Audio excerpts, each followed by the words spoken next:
now go. Now we're doing it. Hi. King Kong ain't got nothing on me. Yeah, see, when we do it, we sound like two white guys trying way too damn hard. Yeah. Like, I'm trying to think of, like, who's, like, the whitest man in cinema. How about Ethan Hawke? I mean, just for... Speaking of Training Day. Yeah, I mean, for all intents and purposes, yes, we'll use Ethan Hawke. But I bet he's got some, jazz in his step. I don't think he's the whitest fella in television or movie. Right. Ethan Hawke recently was in some kind of like weird monster movie, vampire movie, where I didn't know it was Ethan Hawke. And then when the credits rolled, I'm like, what? I mean, Ethan Hawke is, he's not the whitest. No, God, no. What does it mean to be the whitest person in cinema? What does that mean? I think it means that the second you're off screen, your first thing to do is to put on the puffiest, whitest New Balances, to tuck in that shirt that your kids got you from Jack's, because you still love it, even though it's outdated. I think that, and then just the idea that you sit in a car, you put in a Ray Stevens cassette, you know what I mean? You listen to This Is the Streak. Okay, You eat a filet of fish sandwich plain. You know what I mean? It doesn't get any whiter than that, I don't think. Okay, so if you take the tartar sauce off. And cheese. And the cheese. Yeah, you're just a psychopath eating a... Is there lettuce on that thing? I mean, there shouldn't be. That's disgusting. No, and if so, I wish Ray Kroc ill. Yeah. He's dead, so I can get away with saying that now without, fear of litigation. Although we still want the Kroc Center down the street to be fully funded. Don't we? I see some hesitation in your... It's not hesitation. I think it's a business, even though they may claim like non-for-profit. Mm-hmm. You ever seen Ray Kroc's old house? No. Yeah, I'm kind of thinking he made money off those pillows those kids laid on. You know what I mean? Like, I don't think it was all out of the goodness of his heart. Wow. Yeah, that bought him a gold-plated bidet. Like, that was something special for him. Well, so... Oh, hey, guys. Last week... Oh, Shane? Last week... Yes. We were talking about our experiences from the 70s, 80s, and 90s. Yes, yeah. It brought back a lot of crazy memories. And we covered some of our experiences. We did. About the way our parents dressed us. I think we talked about music a little bit. Yeah. We talked about some things. But one of the things that we didn't cover were the toys that we played with. And I am so happy to report that you came to the pod today with a whole list of the toys from the 60s, the 70s, the 80s, and the 90s. Where did you get all of these things? Oh, no, so now they're kind of out of order. The progression of toys, and going decade to decade, it's quite interesting. And as we jump into these and you start looking at some of the stuff from 1960s, you can obviously tell that safety was not a concern. There was absolutely no warning label on any box that stated these things might be choking hazard. Instead, it was like a little starburst that said, if your kid's stupid enough to chew on this, we wish him harm.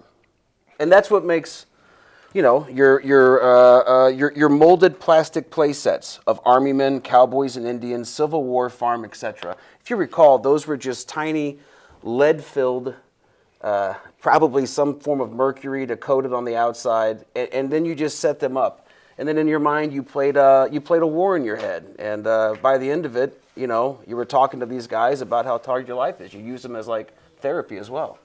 I didn't grow up in the 60s, but I'm pretty sure there were the plastic pieces, and then there were the really nice die-cast metal ones. Those are the lead-filled. Absolutely. Those are the ones that probably caused autism or shortened lifespans. Yeah, but no, sure, so I'll give you that one. Do you think today's kids, let's take our kids out of it for a second, unless you want to put them in there. But do you think our kids could pick up these play Army men and the cowboys and Indians and the farm, like the farm stuff, the little plastic pieces? Sure. Do you think they can pick those up and play with them? Can kids do that? No. I mean, and if they do, like, that's when the mom pulls the dad aside and is like, I think something's wrong with him. You know what I mean? Like, there's no reason for him to be staring at a pile of molded plastic play sets. I do have a theory that if you start your kids off with the flat screens, with the iPads and the phones and the TV, if you jam them hard with all the flat screen technology first, and then hand them the plastic pieces, it's game over. There's no way to win that fight. But what if they don't have any access as a young kid? You don't give them the access to today's technology. You're saying Somalians? Man, I kind of feel like Somalians have Obama phones. No. I believe, in my mind, I just picture spinach cans with strings running to and fro. I picture just, I don't know, someone banging like a elephant ivory tusk to get someone's attention. I don't think that. Yeah, maybe you're right. I don't know. I could be wrong. I'm usually wrong. Yeah, I was thinking Chad or Niger, but you're right about Somalia. Yeah. So real quick here. Yeah. Let's run through some of the 1960s let's hit some toys. of the bullet points. You know what I mean? Hit some of these bullet points here. So, some of these I think are pointless. Like, I don't know what the hell Hamilton's invaders are. And I was going to look it up, but then I decided I'm not going to look it up. So I moved on. But like baby dolls. I think today that's one of the few toys in this category, in this decade, that still is available and used for children. In the 1960s, so they were playing with baby dolls back then, Cool. and they still are. Today, I mean, to this day, they've just gotten more realistic. Back in the day, they had those creepy eyes. One might be a little, cross-eyed. The left hand looked just like the right hand. It wasn't exactly set up the way it should have been, but they've gotten better. What are some other items on this list? So one thing that I love here is the electric ovens. So someone in the 1950s went to, Hasbro or whomever and was like, I have an idea. I'd like to give children that aren't developed yet the ability to work a 400-degree oven with zero safety concerns at all about that toy. And then you were forced to eat what that child brought out because you're like, oh, Susie made this. You have no clue what that brought put in that. Which is not the same as the 80s version of this, which we'll get to when we get Correct. to the 80s. Yeah, this was ran by a nuclear core. So God forbid that thing, cracked a little bit, and all of a sudden that kid's walking around with a dick on her elbow. So we've got steel kitchen appliances. Right? What in God's name is a steel kitchen appliance? Which, by the way, we're not talking about what mom's cooking with in her 1960s sundress in the kitchen with her perfectly curled hair and the breeze coming in the window after she just laid out the apple pie in the window. Lucky Strike hanging out her mouth. Right. Yeah. Can't wait for Dad to come home. Yeah. Because she's ready. Yeah. She's ready for so many things. He hasn't slugged me in a while. Right. Maybe tonight's the night. But this is not a steel kitchen appliance from like what mom is using. God, no. This is listed under 1960s kids' toys. Correct. And I'm going to follow that up with one that literally some guy's son who had something on the president of that company, still had a job. He said, I got an idea, boys. Sit down. You're going to love it. Plastic dishes. Boom. Boom. People walked away. Way to go, Jensen. That's a great idea. Plastic dishes. Yeah, and so that is something that still comes all the way full circle to today. Agreed, because you see it all the time. But not steel kitchen appliances. Correct. Okay. Correct. This one intrigues me right here because that one throws me for a loop. How does G.I. Joe? Explain what do you mean it throws you for a loop? Okay. I thought G.I. Joe was an 80s thing. I'm clearly wrong. It was way back when. Mm-hmm. I guess it was some kind of comic. When did the cartoon come out? They found hieroglyphs at the Pyramid of Giza with G.I. Joe. And it was him with that kung fu grip. It was amazing. And I think it never left. But G.I. Joe started so much earlier than you would, I guess, think. And I'll admit, I had every G.I. Joe toy you could get your hands on. In the 80s? Absolutely. So they're saying, okay, so this list, which kind of fact-checking some of this lists, when I did my own search, G.I. Joe also came up. Yeah. It's a staple. If you grew up with that, that's what made a kid want to put on the uniform and murder. Where you get a ribbon for it on your breast. Absolutely. So we've got typewriters. Hilarious, right? Like Typewriters. Like some father had his first baby girl and he's like, oh, you're gonna make some rich man a really good secretary one day. Let's get you started now. Like that would be like if someone handed you a retail kit. It's like, oh, good job, honey. You're gonna work retail at Christmas. A father handing his daughter a typewriter too early in life is akin to me giving my wife a blender for Christmas, or a bread machine, which I've done both of those things and I kind of got in trouble from my mother. My mother goes, wait, what'd you give Rachel? I'm like, I gave her a bread machine. My mom goes, you mean just because, right? I'm like, no, for Christmas. Yeah. My mom said, yeah, wow, wrong move. You did not give your wife a bread No, dish. kitchen appliances do not count towards gifts. They do not. At all. Well, this past Christmas, I made lots of mistakes. Lots of mistakes. But we need to keep going. You're terrifying me. Again, some of these easy to understand. Batman toys. It falls under the line of the action figure, and action figures were shit hot up until about the '90s, and then kids started realizing that, oh my God, there's other things to do but sit in your room quietly and make wars happen with that. But what is that? Okay. Little Kittle toys. A little kittle. Yeah. Anybody who was born in the 50s or 60s knows what a little kittle is, but I don't know what that one is. So the 50s and 60s parents might know that, and Jared from Subway. Correct. So what else we got? Well, we're looking at this one here. You had an argument about stuffed animals, and I'd love to hear it. All right, so in the green room, we're kind of skipping forward to Beanie Babies, and when we get to the 90s list, we'll talk about Beanie Babies. Okay. But I'm really happy that stuffed animals just generically made it to the 1960s list. So we could say, you had said something like, I don't think stuffed animals are toys. They're not. They're not. They're meant to scream into. Right. In the fetal position, in your bed, when mom and dad are yelling at you, you just got hit with the belt. Oh, you lucky boy! You only got the belt. I got the belt, the coat rebar hanger. here. Rebar. That's a little much. As we move forward, you'll notice. I do want to talk about this real quick. Oh, so, I'm sorry. No, Yes, I'm just saying, you're right. Mike. I'm going to go ahead and say, anything that you can get for Christmas is a toy, except for socks and underwear. Like when your parents or Santa, and I'm talking about Santa, of course, because Santa doesn't make these mistakes. Yeah. But if Santa gives you a stuffed animal, and later on we'll talk about Beanie Babies, because that's the 90s version of stuffed animal, I guess. Sure. I'm going to go ahead and say it's a toy. It's not a good toy. No, it's not a good toy at all. And mom or dad or Santa, doesn't care that much about you if you're actually going to get a stuffed animal, because what are you supposed to do? Which leads me to, hey, but Josh, this leads me back to my kids are obsessed with stuffed animals, and my kids' rooms. You can come on over. You're coming over tonight after this pod, and you come over and look at all my kids' bedrooms. No, I'm not going to your house. No, I'm not doing that. But I just think that stuffed animals are terrible toys. Okay, agreed 100%. And I'm with you. I truly don't know what in the hell you do with the stuffed animal outside of just, setting it in the corner of the room and then wondering what you did wrong to deserve that as an option for a toy. Now, we move down the list, very similar stuff. A lot of dolls. The Go-Go the Burrow. I don't know what Go-Go the Burrow is. So I wanted to look it up, but I didn't, because I thought to myself, in my mind, I don't want to know what it was truly for, but I believe this was the start of how to successfully be a drug mule. And so the Go-Go the Burrow came with like a little tiny baggie of whatever powder you choose, and then it was your job to figure out the logistics of how to get through the border with your Go-Go Burrow. Absolutely. And so to me... that's when it was cool to go through the southern border.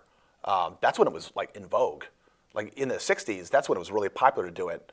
And then the past 4 years has also been very popular.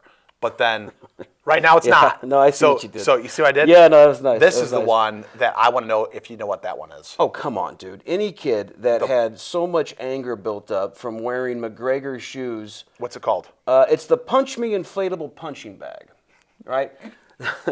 So if you had somebody that was your enemy and you somehow were decent enough artist, you could draw the face of the person you hated and you would tape that on there. But what would always happen is after a few good slugs and you getting winded, you weren't satisfied enough. So then you just got a kitchen knife and this thing became, a piece of trash at that point. But yes, I think everyone had it. If you remember right, they were filled with sand at the bottom to keep them, bouncing back. See, this is the 60s version, right? Oh, yeah. So it's probably teeth. So I think the 60s, the 70s, and the 80s all had different variations of the Punch Me inflatable. Yeah. But so, we haven't gotten to the 80s, so I don't want to go there. But when Rocky 3 came out. Oh, God, yeah. Amazing. The Rocky. Clubber Lang. Yeah, the Rocky producers and the making, whoever, I guess, Sly Stallone. is the guy who kind of pushed that merchandising. Yeah. But you could buy the boxing gloves, and you could buy the training, like the boxer gear. Absolutely. And you take your shirt off, you're not gonna look anything like Sylvester Stallone. Yeah. But you could go there and you could work out and you could hit the bags and things like that. Yeah. But I digress because that's the 80s. Did you have like the boxing shorts that said "Daddy's Boy" across the front, and you were just like, "I've made a horrible choice with my decision to name it." A lot of these again, Dennis the Menace toys, Popeye toys, Bozo the Clown toys. I don't remember those, but to me, it's essentially just a whole list of I assume stuffed toys. Like I don't know. Well, again, this is the 60s. That's why I don't remember it. I know. However, when we go, this is the problem with us, with you and I talking about the 60s. Yeah. We may have to, in a few minutes, get to the 70s so I can make the claim that the 70s and the 80s are smushed together. And because when looking at these lists, Okay, that's fair. I can't even tell you the difference between the 70s and the 80s when looking at the lists. The 60s, absolutely. When you're talking about... There were no bad ideas, apparently. I guess not. Yeah, they just let it all happen. When they're talking about Bozo the Clown, I 100% remember the Bozo. Crisp $50 bill. Remember that? Right, and that's if you get it into what bucket? Oh God, it was the 8th bucket? Is that right? Was it 8? I think it was 8. And remember the first one? You got like a GD coloring book. Like this kid finally got on the stage with Bozo and what I assume was a bootleg cigarette seller and Cookie. Like, there's no way he made enough money playing Cookie, but I don't understand what you did with that. And again, this was the era where kids had to use imagination or essentially just give up on life. So we're still in the 60s here. Can I read some of these? Go to town, Charlie Brown. I'm just going to read them. Rag Dolls, Peanuts toys, Snoopy and Charlie Brown. Thing Maker, electric race cars, wind-up and friction-powered cars and trucks, pedal cars and trucks, play school toys, portable phonographs. Oh. Isn't that just a damn stereo? I don't understand. Yeah, notice they didn't say record player. They said phonograph. Yeah, I mean, they're... Because we haven't gotten to the 70s yet where they could actually do that. I'm going to skip here. Battle Cry Civil War, Summit, Stratego, Tippet, Crazy Clock Game, Mousetrap, Mosquito, Bash, Hoopla, Flea Circus, Ouija board. Did you ever use a Ouija board? I did. We call it a Ouija board. That's what they are, right? Ouija. Yeah, but it says, Ouija board, whatever. Yeah, no, it's a Canadian word. Gibber? Yeah. I think it's Native American. Oh. No, I'm kidding. My I don't God. really know. Calm down, Frank. But People too. I never used a Ouija board. No, we did. I mean, and you only did it like when you were with a group of people, and you were trying to freak the girls out in hopes that maybe they would need you because a poltergeist had really done something terrible. Yeah. But in the end, it was just a weird kid moving it himself. And pointless story. This one right here Operation. is still in play, and that's the game of Operation. So is that continuing? So this is where I messed up here. They've got the board games of the 60s, right? And I think this was really the true golden era of the board games. I mean, these games here essentially paved the road for the games to come. You know what I mean? I see it. I see what you're saying. So these are actual toys. Yeah. So those were just kind of a jumping point from the 60s. So let's get rid of this shit. Let's move to the 70s. This is when I think things really started to make a turn for the better. I mean, okay, for instance, electric race car sets. Yeah. This was the reason for most kids in the 80s and 90s becoming degenerate gamblers. Because you would bet anything against your cousins, neighbors, whomever, to make sure that, you created that competitiveness. And I think that is the reason that Pete Rose eventually said, to hell with it, I've got to start betting on baseball that I play in. Yeah, because... It wasn't winning enough on the electric race car. Agreed. This is my other favorite one from the 70s. Many types of talking phones. Jeez. Isn't that what a damn phone is? I mean, that's what you do on them. Why does it say many types of talking That's phones? I don't know. This is a reason why the 70s is confusing. Now, do you think there were electronics where you could buy a fake phone? No, I do not. You think you're wrong, which is okay. Yeah, I'm wrong sometimes. No, it happens a lot. Electric football. Loved that game. So if you remember that game, that was when you just set up your things, you hit a button, the damn thing vibrated, and it was like Godspeed. You know what I mean? Absolutely. And there was zero skill to it. But if you won one game in a row, you thought to yourself, I'm the best at this game ever. But then if you lost, you just tipped it over and blamed someone else for it. The thing that I did not like about that game is when you're playing, I was playing with my brother, and we bought one of those from a garage sale. It was all rusted, because like the top of it is like kind of like made out of tin. So you plug that thing in, and there's little, like all the, like the men pieces, I think, so there's different ways, there's different games. There's the hockey. Remember hockey? Oh, yeah, absolutely. It's But with I the sticks think- in the ice, right? Yeah, like, yeah. You've got the, you've got the hockey? No, have you ever played the electric hockey, where it's the exact same thing? But this electric football was, you just turn the thing on and it vibrates. Yeah, that was it, man. But you know what happens if it never goes anywhere? I mean, you got a broken electric football game, I assume. Yeah, but that was the big thing. It's like, okay, where it might go into your own end zone. Oh, yeah, no, it's safety. That's yeah. a safety. Yeah. And then you had to like say, you had to look at your opponent, which in this case was my brother, and I would say, hey, Mike, we need to put like something under this part of the game because everything is going back into my end zone, so this thing isn't level. And my brother would say, no, I think it's fine. It's fine. Your brother was a dick. Right. So, did you ever catch a weird ant laying on top of that trying to get somewhere with it? No. Yeah, me neither. I was just asking if you had. We move on a little bit. Electric touchdown. Again, the handheld one, you had about four different four different options that you could do. That's the LED game. Correct. And this is where, someone on whatever 70s version of Adderall was is like, I have an idea. We're going to make an electric touchdown. And he did it. And I think everyone I knew had one. If you could steal well enough, So you that could was get the one. 70s version of the Game Boy or the Switch. 100%. Yes. That's the precursor. This is what started it, correct. Now, this is why I also appreciate the 70s. We jump into like the Hot Wheels, the Here we go. Matchbox, the big wheels. To me, growing up, and again, we're kind of jumping around a bit, but the big wheels was like, that was like the light at the end of the tunnel. Like when you finally got your first big wheel, come on, man. It was the closest thing to driving.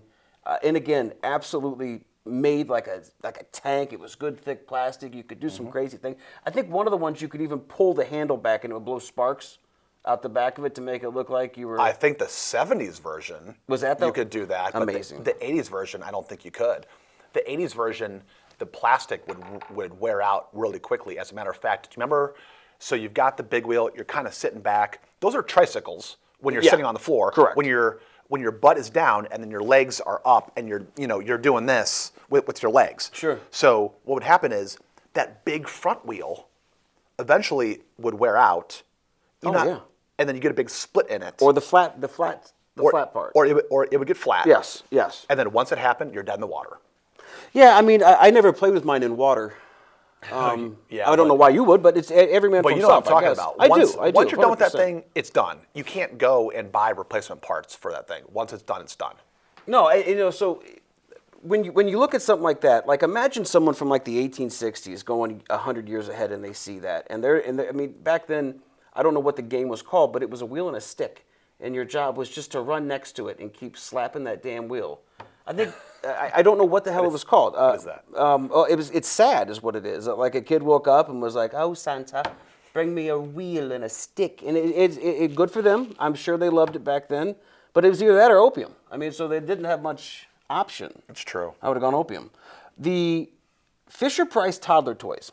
Again, so vague that I want to know what it is, but I feel sad if I did know what it is. Well, I like how the word play school is in there too. So you've got play school and Fisher Price, and that's very vague, very ambiguous. I have no idea what they're talking about, but I mean, I remember play school and Fisher Price. Of course, they're still around today, I believe. Yeah. Yeah. Owned by Red Bull. That's not true. What we got next? This one boggles the mind. The Jack in the Box. I never got it. I never understood it. I did like to go down the street. We had this real hyper attentive kid. I think you mentioned it, autism. So like if you would sneak up behind him and hit him with that, you talk about a panic state. Absolutely. But then we would bet money on how fast he could run, and this kid was quick, dude. So like, you never knew if you scared him enough. This kid's running the 3.540. It's very impressive. I do think the Jack in the Box was for kids 3 and older, because if you try to do that, if you're trying to do that to like a really young kid, like a 6-month-old kid, 9-month-old kid, that's going to result in tears. They're going to be scared to death. That is a traumatic thing. Which, by the way, if you give a Jack in the Box even to like a modern day kid, if you don't tell them, first of all, if you just hand them a Jack in the Box, and the things and the little scary ass clown is down in there with the lid closed, you hand it to them, they won't know what that is. Yours had a clown? A modern day, Yeah. Oh, mine was a picture of my mom, and it would pop up, and she'd say things like, "I never wanted you." Like, so we are talking about two different freaking toys. You know, yours sounds better. Well, when you're turning that little handle on the side, when that thing pops open, and I've never done this, you know what I'm going to do? I need to find a Jack in the Box to go do this for my own kids because it's going to scare the absolute daylights out of them. Did your kids have Jack in the Box? They did actually, yeah. They really did? They did. I don't know I don't know how they were acquired. I think there's different things that would make more sense and more fun than just a clown popping up. I think like if we could use today's climate, political, or anything else to really make the Jack in the Box much more effective to this day. We should probably just move on because I'm going to say something that's going to get beeped and then we're all in trouble. All right. One thing here that I did want to get at, toy guns. Oh, Toy boy. guns. So Here we if go. you look at a toy gun from the 60s, you absolutely, positively could have robbed a bank with it and no one would have known. They made them absolutely perfect. And today, they got the orange tips on them. There's no way to rob someone with those. And believe me, I've tried. And they're just, you can't get away with it. They know what it is miles away. But I do enjoy toy guns because I don't remember seeing that on the 60s list, which I would have thought would have been the primary, all the Westerns that were on TV at the time. I would have just assumed that would have been a shit-hot toy in the 60s. Maybe they just didn't have toy guns. Maybe all guns were just real in the 60s. So you hand your kid a BB gun or a 22 or like a long range, like a long range 22 revolver, and that was your starter. So you went to like the Iowa State Fair and you threw a ring on a stick and they're like, "Here's your 38 snub nose, son. Enjoy." Absolutely. I Why, think that's how why, you think they talked that way in the 60s? Hey, boy. That's 1920s. Is it? 1920s. I wasn't alive then. 1930s. I didn't know. Cowboys and Indians playset. I don't think you could buy those today. I don't know of a company that would make that. Because you can't say cowboy. You have to say cow person. Good God. You're right. But the Indian thing, I always wanted to know, did like the alpha child of the neighborhood get to pick who was who? Because essentially, they made it seem like back then that the Indian was the constant enemy of whomever was playing the cowboy role. Right. Which is terrible because so I don't say the word Indian. What do you say? I say Native American. No, I don't say that. But hold on a second. I used to say Indian before. Well, hold on a second. Who's president? No, I can say Indian again. You can't say that now. Never yes, mind. Yes. I always got confused because like they would run at me as a cowboy and then I would attempt to sell them lottery tickets or gum. I had the idea backwards. The unicycle. Now I want to jump on that. Okay. When was the last time you saw anyone on a unicycle? Okay. This goes back to just recently, they've gone back to unicycles, but they're electric. And it's like a hybrid between a skateboard. It's one wheel. Have you seen these? It looks No. like you're on a skateboard. I have not. Oh, yeah. No, this is a big thing. I just got back from San Diego. In California, everybody has e-bikes, EUs. An Yes. EU? Yeah. An EU is an electric unicycle. I'm not making this up. They charge these bad boys up, and you're on, it looks like a skateboard, and there's a big wheel in the middle, and you go back and forth, and you can learn how to do that. And you can go like 25 miles an hour on these unicycles. That's too much. But to answer your question is, when was the last time we saw somebody on a real unicycle? When I sent this list to Frankie, he was like, "I love everything about this list except unicycle doesn't say without a seat," and that's how he preferred it, which makes me very proud of you. That is amazing that you could ride that far without a seat. The original unicycle had a seat, plain and simple. Why did you take it off? No, I didn't. You see what I'm trying to get at? I did it. I see what you're saying. I'm beating around the bush. You know what I mean? You really But are. we're all getting there. You seem like a man that would enjoy a roller skate. Oh boy. Were you a skater? Yeah. Stop it. Fast skates? Did you have the extra buck to purchase the fast skates? I did have fast roller skates. My heavens. I will tell you, when it no longer became cool to use roller skates and everyone started using inlines or rollerblades. Rollerblades, sure. Okay? Sure. Yeah. That transition between roller skates to rollerblades, I missed all of that. I think I don't know if it's because I was in high school. I don't know what happened. And to be honest with you, I don't know when rollerblades became a thing. I don't know. But remember roller country?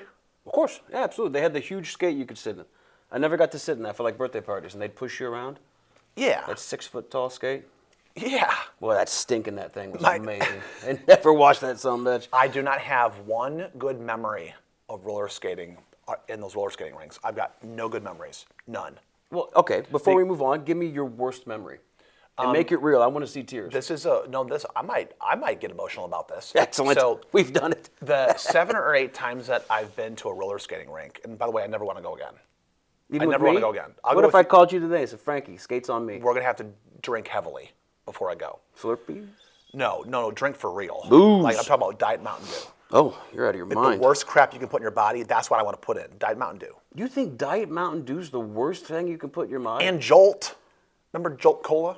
I mean, you could have said rainwater and grain alcohol. I do want to hear the story. Go. Worst story ever, right?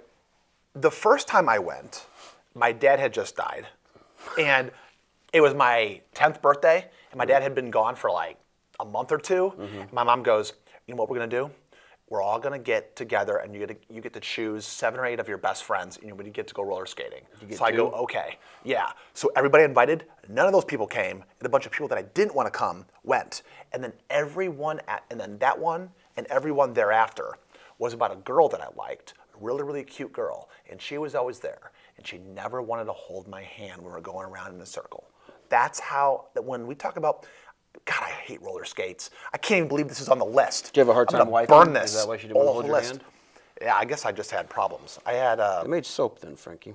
I had very small hands. Oh, no, you still do. They're tiny, like a baby. Tiny little hands. I never got into Star Trek or Star Wars. And I know the era that we grew up, that it sounds blasphemous, but like I never got into the Star...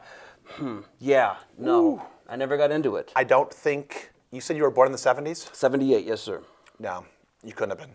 It's impossible. I mean, I know. And that was 78 was the year of the first movie, right? Yeah, so what you do is you ask the people who were born during the Beatles and Elvis, you say, which one are you? A Beatles person or an Elvis person? And then you can learn a lot about somebody if they say Elvis or Beatles. And then what you do is you ask somebody born in the 70s, Star Wars or Star Trek? And you can learn a lot kind of between the two, whichever one they choose. But you choose neither. Can I ask you a question? If Shane, my young lad over here, comes up to you and says, I'm a Star Trek man, what does that tell you about him? Nerd. And Star Wars is? Normal. Wow. Cool. Okay. Awesome. Understands the Force. Probably believes in God. The Star Trek guy, probably like super science. Probably an atheist, probably thinks, I'm not talking about Shane now. No, I'm not projecting my thoughts onto Shane. Why'd you have to make this about Shane? How embarrassing, because I'm like, now I'm describing Shane. You're 100% throwing him under the bus. No, it's like, no, Star Trek is like all about progress. And you probably, like, Star Wars, the creator, God is probably your God. But if you like Star Trek, probably the government is your God. And like the Star Trek, like the Space Federation. That's my take. I regret ever bringing this up. You know what I mean? It's my fault. I did it to us. So, okay. Light bright. Now, I never use this for good. I constantly use this for evil. If I got in trouble, my sister did something wrong, you know, you'd plug in that one little, not stencil, but like I don't know, the design. And it was your job to make an octopus with 6. Now, I would write things like, I can't stand my sister, but I'd use other words, and I actually perfected the middle finger on the light bright, like to the point to where my parents sent me to counseling. When you're talking about light bright right now, and what I did is I jumped on Amazon real quick just to show you something. You can go on Amazon right now, and you can buy the original light bright classic, which is it's described as the favorite retro toy. Wow! It's funny how it says STEM. And educational learning. That's just such crap. Look at how many reviews there are. There are 40,000 reviews on Amazon. And you could buy it for $14 and get it in 2 days. What in God's name? Isn't that amazing? What are they commenting on? You know what? It's always been $14 too. Has it really? I think so. You have no clue. I bet it was $14 in 1970. It's still $14. Who says inflation's a thing? Do you remember the $6 Million Man? Absolutely. Okay. Absolutely. What made him so expensive? Oh, man. Because I don't know. His ass was a toaster? Like, what made him... Oh, that'd be awesome. You pop a bread a couple seconds later. Whatever. That's a big one. Yeah, I don't remember the $6 Million Man. I don't remember watching it. I don't know the whole premise of it. I assume for some reason they put $6 million worth of money in them, and I don't get that part. So I'm just gonna throw that on the ground. Now, we have jumped into what? The 80s, right? Here we go. This is when shit gets real, in my opinion. I do believe. So I think, wow, I had this all put together. Let's start off right here. The creepiest toy that I could really remember as a child is the Teddy Ruxpin. Oh, that damn thing. horrible. The way that the mouth worked, and then if it was low on batteries, it was the most demonic sounding thing ever. So like we would put it in my little sister's room when it was really low, and it'd be like, "You want to play with me?" And then you tape a knife to the hand. Was a mechanical teddy bear. That is accurate. That is completely accurate. Did it have a bow tie? I am so glad you finished that sentence with bow tie. In my mind, I went somewhere completely different. So if you remember right, you had to purchase, I believe it was like cassette tapes, and you would put them in the Teddy, and then they came with books that you were to read along with, and Teddy would read you these things, right? Yeah. So that was this era's day of like the iPad, when your parents just didn't want to, deal with you. And it was like, hey, go let Teddy Ruxpin talk to you. Yeah, that's for all the latchkey kids. What does that mean, latchkey kids? Latchkey? Yeah, what do you mean by that? So latchkey kid, and I'm not sure when the phrase was coined, but latchkey kid is when you're leaving school and you don't really have to be home necessarily, but you need to get home. And both your parents worked a job and they haven't gotten a chance to come home yet. And your parents would give you instructions, say, oh, here's a key to the house that they would tie on your book bag. Or they would say, we're not going to give you a key to the house, but let's go ahead and remember the fake stones that you could put keys in the fake rocks? That was a thing. I'm sure that maybe your family just literally took a real stone and lifted up the real stone and put the key under it and put the real stone back on top. But a latchkey kid, and I don't know how your parents did it, but the way that it happened over here was in lots of 80s kids supposedly, allegedly, were latchkey kids. Meaning they could go home, they could not go home. It doesn't really matter. Maybe their parents are there, maybe their parents aren't. But for the most part, their parents were not home. And they had a key, the kids had a key to get into their own homes. And it was up to them when they went home. So the bad kids would kind of like snoop around and go buy cigarettes and now and laters and cinnamon toothpicks and do bad things. The good kids would do things like they would buy garbage pail kids and skateboard back to their house and they'd open up they'd have the key in their hand and they would go open the door of their house. They would make themselves a peanut butter and jelly and then they would go out and cut the grass. Latchkey kids. What did I ask him initially? I Latchkey kids. Were your parents home? No, when you got home from school? No, they put a water moccasins around the key, so you had to earn your keep. I mean, were both of your parents gone? No. They were around. Like your dead father, mine's dead too. Okay. Which, if you say it in the right sentence, it can be very funny. It is kind of funny. Well, you have to laugh at it funny. if you're going to be sad your entire life about it. No. You got to turn it into like, something that can make you giggle about it. Yeah, I cried about it from age 10 to age 24. Wow, you're kind of a sissy. Yeah. My dad died of like tough. Alzheimer's dementia, and one of my favorite stories about this when he was like really getting bad. I had this giant Great Dane, and Dad lived with us for a spell. And I came in one day, and we had this sunroom, all windows and whatnot. There was this freaking blood and feathers and shit everywhere. And I walked in, and I'm like, "What in God's name happened?" He's like, "Sorry, pal, your bird died." And I was like, "I don't have a bird. Like I never owned a bird." And so what happened is he apparently somehow welcomed this blackbird in, and my Great Dane just got a hold of it, and it looked like a scene from Dexter. It was insane. But like that memory is so.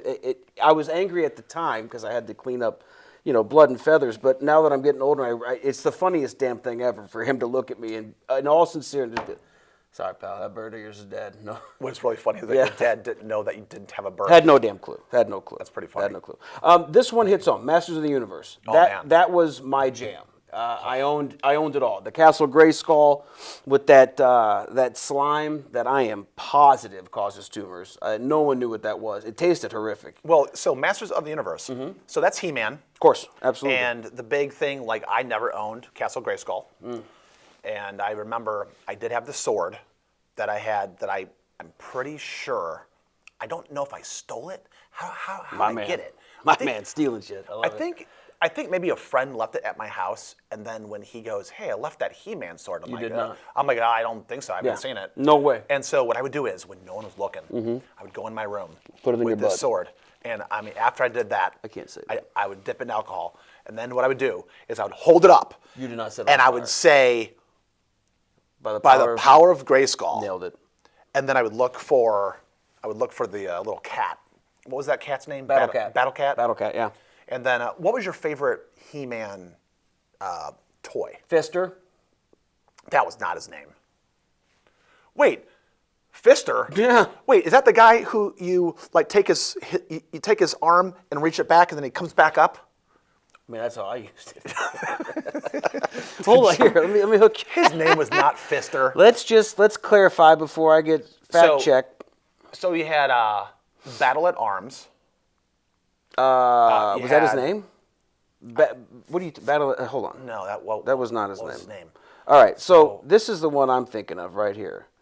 Okay, I did love Ram Man. That honestly was one of my. That's when you pushed him down and then hit the the lever, and he would jump up. This is absolutely correct. So I want you to. Okay, the standards we all know about these fellas. I don't remember Goat Man. I'll be honest with you on that one. I remember Hordak. I don't remember Hordak either. Where's he at? Where's Fister? Here we go.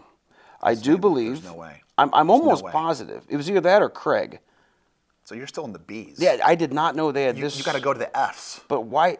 Oh man. It just stops. So I'm trying to think of remember She-Ra? No, I was a boy. She-Ra was for girls. But there was some weird crossover stuff happening. Like a lot of people think that like the trans thing is like a new phenomenon. No, it was way back when. It's like, man, you're a He-Man guy, and all of a sudden you walk into your friend's house and he's watching She-Ra, and then you realize that you can't be friends with that dude anymore. I'm so Fisto. Fisto. Yes. His name was Fisto. Holy hell! We were so close. The naming of these toys is just wonderful. Like you've really got to give credit to 1970s marijuana. It did something for them. I don't remember this, and mind you, for those of you out there in TV land, the 1980s, in my mind, I remember the Sears catalog. It was a 400-page internet to us at the time, and the joy of flipping through it and just circling the stuff that you wanted was one of the coolest things. I mean, you had to work for your toys, though. You know, you couldn't rely on some influencer to tell you what you wanted. You had to dig deep, and so I really appreciate these toys. But again, there's some that just blow my mind. Like I don't remember bristle blocks. I don't remember Breyer horses and stables. No. I thought I was pretty up to date. Now I did have the Chips toy, California Highway, based off the TV show. Chips. Correct. Yes. I did have the guy on the bike, and if you pulled that string, the dude would take off. Did you have the bicycle? I had I didn't. It was the motorcycle. Motorcycle. Toy. Yeah, I had that. I did not have that, but I'm really happy that you mentioned the Sears catalog. For people who don't know what we're talking about, we did not have the interwebs. No, not at all. We did not have that. What we had was before Thanksgiving, well before Thanksgiving, probably I'm going to say probably before Halloween, a massive catalog came in the mail. And I don't know how they could afford to send this to every single person in the world, or maybe went just to Home America. Depot. They rounded up a few people and make us a catalog. I mean, it's unbelievable. That Sears catalog. How many times would you go through it? Like, would you circle things and like rip out pages and say to your mom and dad, "Here, will you give this to Santa?" Or would you copy it? This is how I learned how to write. Like when my teachers in school, they did not want me to. I didn't want to do the homework, but I would copy off of the Sears catalog and write a letter to Santa. How much did you read this thing? I wasn't allowed to have it anymore when my mother went to purchase her brassieres and all those pages were ripped out. Oh, yeah. I forgot about that. So yeah, that's a great time. What else you got here? What I enjoy, again, things started to get better, like the RC cars and trucks. Again, a step up from that electric race set that you had. Now you had more control over it, and by that time you had money from delivering papers to even gamble more on. I had a problem as a child. Did you ever deliver papers? I did. I was very bad at it, terrible at it. If it rained, I was like, yeah. Did you deliver for the Quincy Herald-Wig? I did. Oh, I did. Well, you lived in Payson. No, but when we moved to Quincy, that was one of my outside of doing the bullshit like mowing lawns and stuff like that. But yeah, no, for like I don't know, a year I did that. It was awful. Do people in Payson? Here I go on Payson, Pete. Leave me alone, man. Leave me alone. I've already gotten hate mail. And 2 people that I really care about will no longer talk to me because they're not from Payson, but they really like people from Payson. So somebody told me what a weird hill to die on. But it is a weird. So when you delivered papers, this is intriguing to me. Yeah. I delivered papers as well in Quincy, and that paid a lot of money. Like that was a really big payday for me. It was like $13. No. Like 2 weeks worth of work. No. I mean, slave labor. No, I'd rather dig through a lithium mine than do that again. I think I got paid like $87 or something to deliver 55 papers. I don't know. You grew up in a world that I don't understand. Moats and...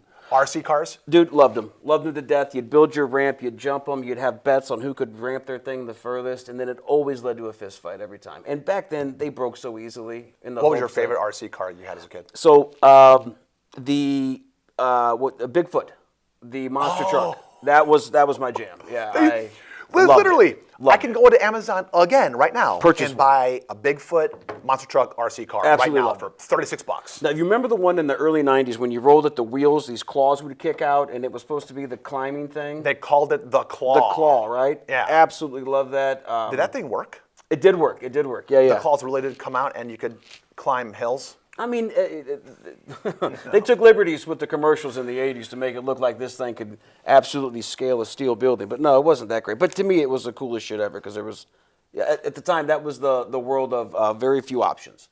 You were given this, and you chose what you wanted. And if you were lucky enough, you got it. But today's options are endless. You type an RC car into Amazon or something like that, and holy hell, dude, it's endless. I mean, carbureted ones, ones that fly, it's insane. Did you ever have a remote-controlled boat?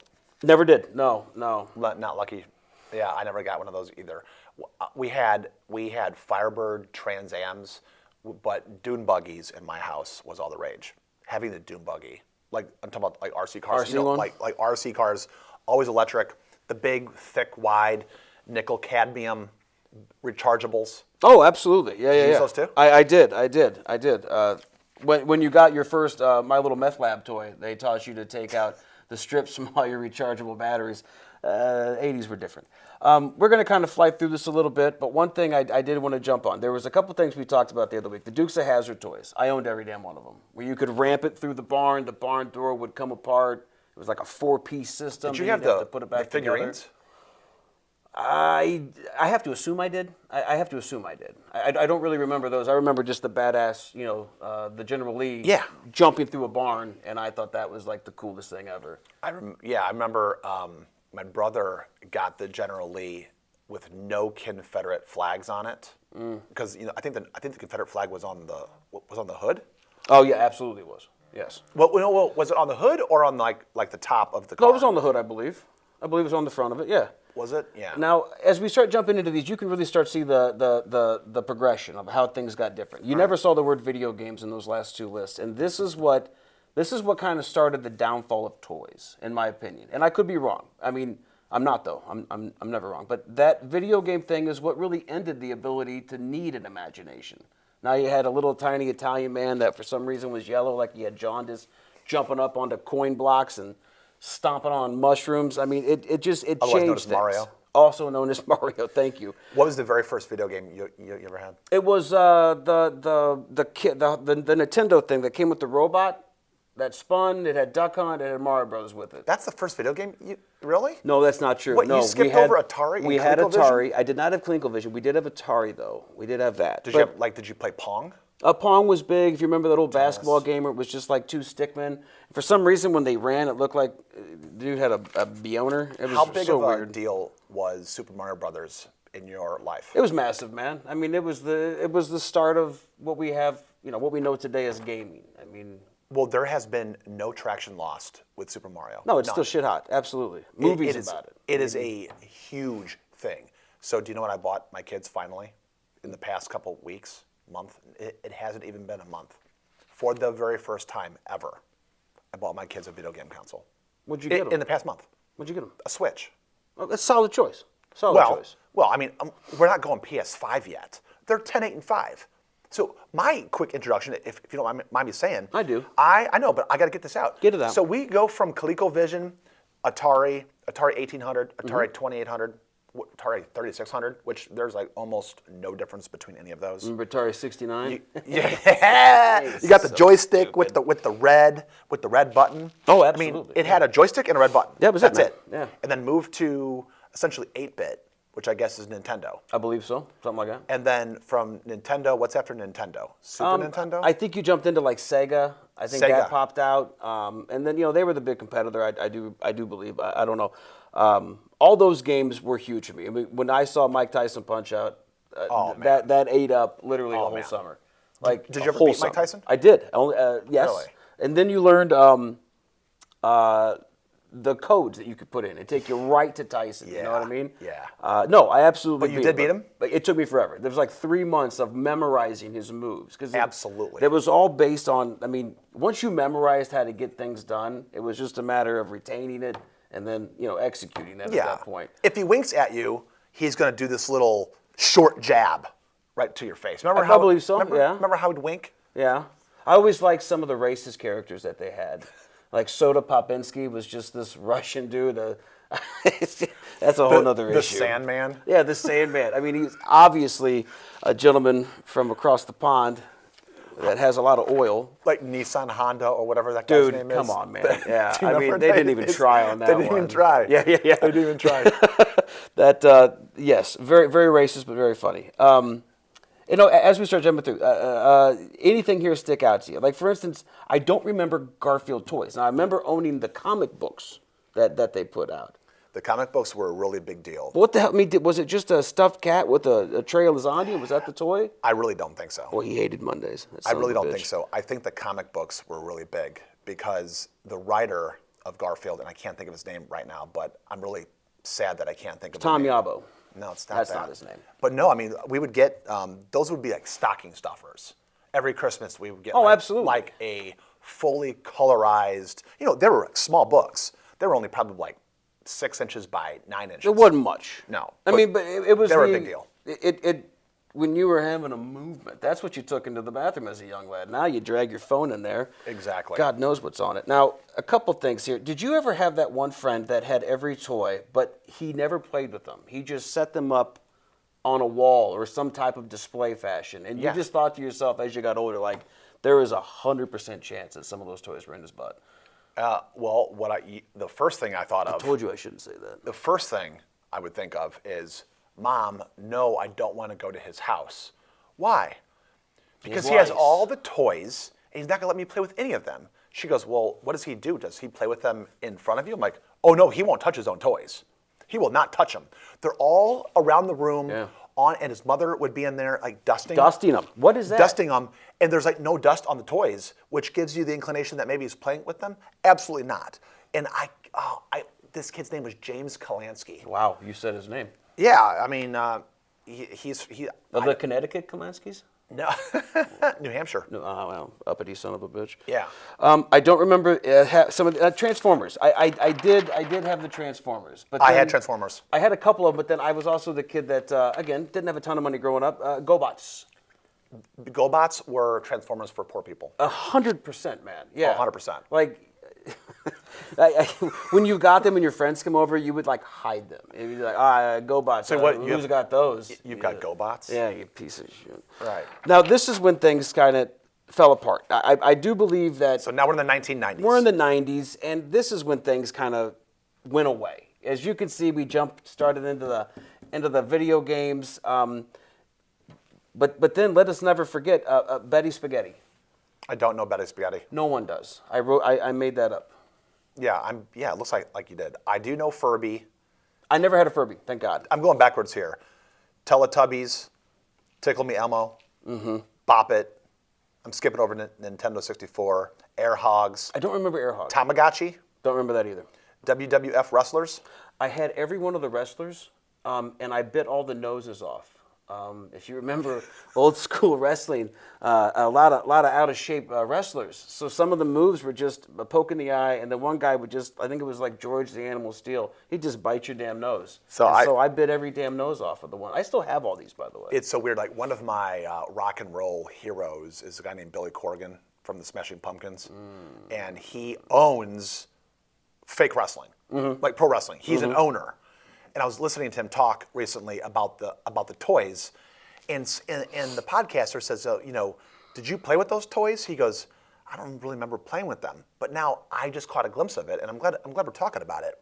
The only thing you could do is you had a big square. You had the ring. Remember the ring? Oh yeah. And I remember I think the ropes were yellow, and you could pull them back. Red, white, and blue. Were they red, white, and blue? They could have been. But if you and I were playing the pro wrestling game, the WWF Wrestlers, which, by the way, there was a cartoon in the 80s. Hulk Hogan's rocking something like that. Absolutely. Absolutely. Captain Lou Albano. Fantastic. It Junkyard was Dog. awesome. Absolutely. One of my The favorites. Sheik. So the Iron Sheik. So the only thing that you and I could do is you're sitting on this side with Andre the Giant, and I'm sitting on this side with Hulk Hogan or Roddy Oh, my favorite. whomever. Yeah. And all you can do is pull them and rubber band them back against the ropes and let them go. Yeah. But you didn't just sit there and go like this and like you know. I did but that. Nobody did that. You did that? I did that 100%. Did Wow. you ever have that time when you walked in and like say one of your sister's Barbie dolls somehow got in your room and like she was dating one of the G.I. Joe guys and then Hulk Hogan found out? And did you ever have one of those fights? Yep. Yeah, I Yep. brought it. I like to mix and match my. For some Yeah. reason, at the age of 8, all my sister's Barbies always had affairs. Yeah. You know why? Because No. Barbie has no integrity. Her value system is garbage. Bitches be tripping, man. Absolutely. Yes, sir. And that was back like when we were kids, like in the 80s, we did not like see like like the whole like race war that the government's trying to get us in. No, we didn't do like interracial stuff. We did inner fantasy. So like lots of different fantasies, to your point, where you've got, okay, Barbie is dating He-Man. That was a toxic relationship. Right. And like My Little Pony is dating Optimus Prime. And you know that didn't work out either. No, but wasn't there a guy in Payson that dated a horse twice? That was If he went back for seconds, it must be amazing. that was Colchester. For? That was Colchester. Was it? Yeah. Back to Beanie Babies. Sure. Back to Beanie Babies. Yeah, you had a THO for that. What happened to you in the Beanie Babies? So I think the Beanie Babies. Did your mom blow your college fund on those? I mean, no, but like so she would let me buy them. Well, she's a good parent. She is a good parent. But you know where you can still buy them? Walgreens. Are- They're still sitting in Walgreens. Are they true Beanie Babies? No, they're ripoffs, but they never really left. But the prices would start jumping. So I never tried to buy these Beanie Babies, which, by the way, these are the toys of the 90s. Yeah. Like this is when things went to hell. I mean, the 90s was I'm the in high downfall school, of toys. But I remember, like, Transformers, half of these is 80s. I'll tell you right now. Yeah. The 70s and the 80s and the 90s, they all merged together. I think the 40s and 50s and 60s all merged together for toys. And my claim, this is my theory. You can tell me if I'm wrong. Oh, I will. I've been wrong 17 times already. But 18, but who's 70s, 80s, 90s, you can squish those together, and it's all pretty much the same thing. But to your point, there's one radical difference when you try to squish them all together. And it's DEI. video games. Video games. Yeah, I was going to say that next. I thought you were going to. No, and this is we talked about it earlier. Video games was literally the end of toys. I mean, it killed KB Toys, which was one of the coolest stops at the mall here in town. If you had the luckiness of being around during those times. And yeah. It was amazing. So yeah, toys honestly helped mold me who I am. It gave me the imagination. When you live in the middle of nowhere, not a lot of no neighbors essentially at all, miles away, of course, but like, yeah, man, the toys of the 80s, that kind of got me through my adolescence. And I honestly, I don't know. I think it made me as weird as I am today. Well, do you have a favorite toy of all time? Do you have one thing? Did you ever get one gift for Christmas or birthday, anything that if you had to say it was the best gift that you've ever received in any way? Like toy-wise? Anything. Gosh, dang. Because I can tell you what mine was. Well, I would say Hungry Hungry Hippo, but they never put instructions on it, so I never understood how to play it, so I just gave up on that. You can go to Amazon right now and buy Hungry Hungry Hippo for $14. If you buy it now, it comes with a shot of Ozempic. Because they're hungry and fat. Mine was a red Schwinn bicycle. And I know that's not like quote unquote a toy. No, it is a toy, man. Absolutely. But, I mean, because it had front and back brakes on it. It was kind of a trick bike. And I would always I'd go off ramps. I rode my bike so much. Oh, dude, I it could still, was the main I could form still of feel transportation. the mushroom, like the soft mushroom grips. It had, those pegs in the front, pegs in the back. Yeah. So somebody could ride in the front and the back. You always tell me how you don't have money, yet you hit me with all these extravagant gifts you received. You had peg money. Yeah, I'm pretty sure my uncle bought it for me. I think he spent $76 on the thing.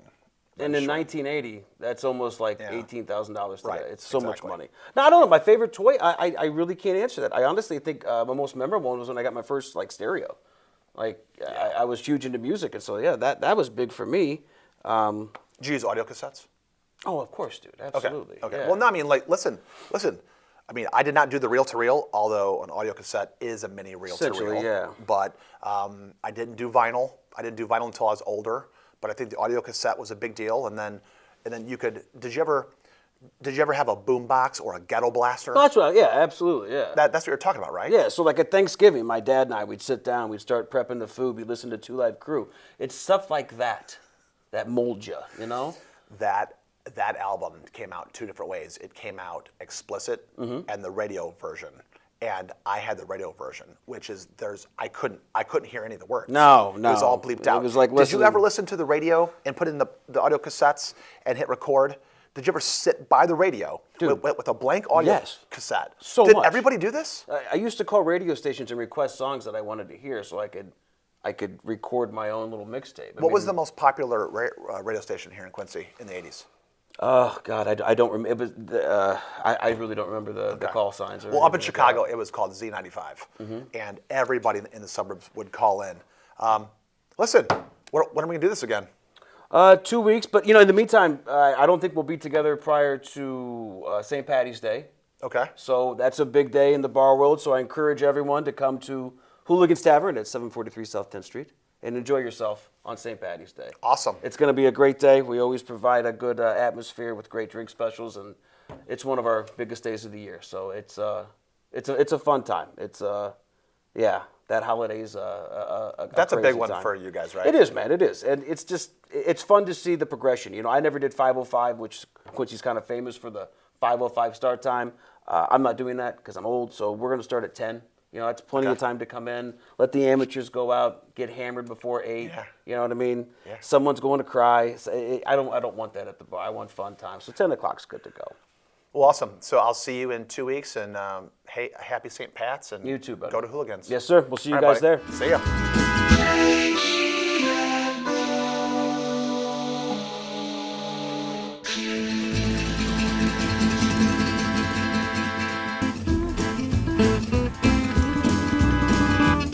Thank you.